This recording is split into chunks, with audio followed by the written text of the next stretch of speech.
Hey, it's Ernest from TripAstute. In this video, we're going to review the process of applying for a travel visa in case your next trip takes you abroad.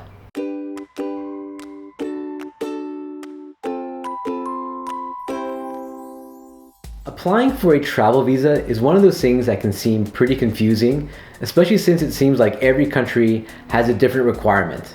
For a lot of travelers here in the US, we're used to traveling to most of Europe without having to apply for a travel visa. But did you know that if you plan to travel to a country like Australia, you would need a visa? I didn't until I looked up the rules, so it's an important thing to check before any trip. So in this video, I want to review the process of getting a visa and also share some tips that I've learned along the way. If you're not familiar with visas, let's review what they are. Travel visas are documents that allow you to enter a specific country for a certain period of time in order to study, work, or just tour the country. It's a way for the government to verify who is visiting the country and for what purpose. Think of it as a way for you to ask for permission to enter a country and have that decision documented so that you can show proof when entering. So, suppose you're planning an international trip. What's your first step? If you're in the US, you may want to start with the US State Department website and search for your destination. For example, if we look up Vietnam, you'll see that US citizens need a visa to enter. The next step would be to look at your destination country's embassy or consulate website. If we look at the Vietnamese embassy website in the US, you'll see that they outline all the different ways that you can apply for a visa. In each of these cases, you would need to get your passport to the embassy either in person or through the mail after filling out the visa application forms online. Once your visa application is processed, the consulate or embassy will send you a visa that's attached to your passport. The process can take anywhere from a week to 2 months to complete. The cost can also range from $50 to $200, with some even offering expedited services for a fee. To make things even more confusing, Vietnam also offers certain travelers an e-visa or a visa on arrival option, though it's not listed as options on the main embassy page. Both an e-visa and a visa on arrival allow you to apply online before your trip and without having to send in your passport. This is usually the easiest and fastest way to go. Determining which one to get can be confusing. It usually depends on your port of entry and whether you plan to enter the country multiple times or just one single time. Though make sure you do a full Google search on the visa options for your destination country, as their official websites are often not up to date. That's basically the process, though as always, I do want to share some tips to keep in mind. Number 1, use expedited shipping and tracking when sending your passport. If you do have to send in your passport to the embassy or consulate, make sure you use priority or express mail with tracking options. Even if you're not worried about the time frame to get your visa or passport back, it's still much safer to send it via one of the premium shipping options at the post office. Number 2, take screenshots of your confirmation pages. If you're filling out any documents online, I would recommend taking screenshots of the pages as you go. I've ran into a couple of situations where the submit button seemed to crash the page, so it's good having a record of what you've completed. Also, I've had situations where I haven't received the confirmation from the embassy, so it's just good practice to capture the screenshots and any reference information. Number 3, avoid getting your visa revoked.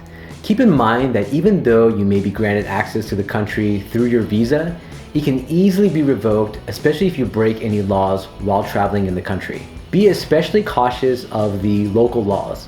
For example, I've heard of people getting in trouble in Thailand because they disrespected the royal family by playing around or defacing notes. Even stepping on money in Thailand is considered an offense, so be careful and always look up the local laws and customs ahead of time. Number 4, show proof of onward travel. Even if you get a visa, you'll often have to show proof that you'll be leaving the country. If you need more information on how you can show proof of onward travel, check out our video on the topic. Number 5, check the passport requirements. It's easy to get focused on the visa and forget that there may be special passport requirements. It's common for countries to require 1 to 2 pages free in your passport, and also that your passport isn't expiring within 3 to 6 months of your trip. In addition, it's good practice to carry spare passport photos with you when traveling, and also just having them available since you will need them when applying for a visa. For more information on doing your own passport photos, check out our video on it. Number 6, be cautious of your entry and departure dates. When you apply for a visa, you'll need to set the start date of the visa. If you happen to be backpacking or traveling with an open itinerary, you may want to be especially careful with the entry and departure dates. I would suggest erring on the side of caution and putting the earliest date that you may be entering the country. The last thing you want is to arrive a day or two before your visa is valid and be denied entry into the country. Number 7, be cautious of your port of entry. This is especially the case if entering a country via a land border. Most e-visas require that you enter via an airport, so make sure you have the correct visa for your travel plans. For example, when I traveled to Vietnam, I had to get the traditional visa through the mail instead of an e-visa since I was planning to cross into the country from Cambodia. And along the same note, number 8, watch out for fake visa officials at border crossings. A lot of times, you'll see scammers waiting along the border to help expedite your visa for a fee. Be very careful of this situation. Not only will they ask to take your passport, but they can sometimes issue you a fake visa, which could get you in a lot of trouble. Even if the line is long, just go with the official process to be safe. Number 9, be prepared to pay with cash. If you're paying for a visa on arrival, you'll likely have to pay with cash. Fiona experienced this when she traveled to Turkey, though she said that there was an ATM at the airport, so she didn't have to have cash in advance. Though it doesn't hurt to carry a debit card that waives ATM fees when traveling. For more information, check out our video on the Charles Schwab debit card and high yield checking account, which allows you to get cash from any ATM while reimbursing you for any fees. And finally, number 10, be careful of visa agencies.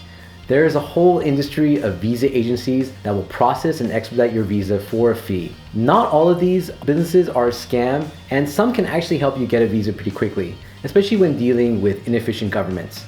The key is to do your research before using them though. A quick Google search can often reveal whether other travelers have had a positive experience with the agency. Have you had to apply for a visa when traveling?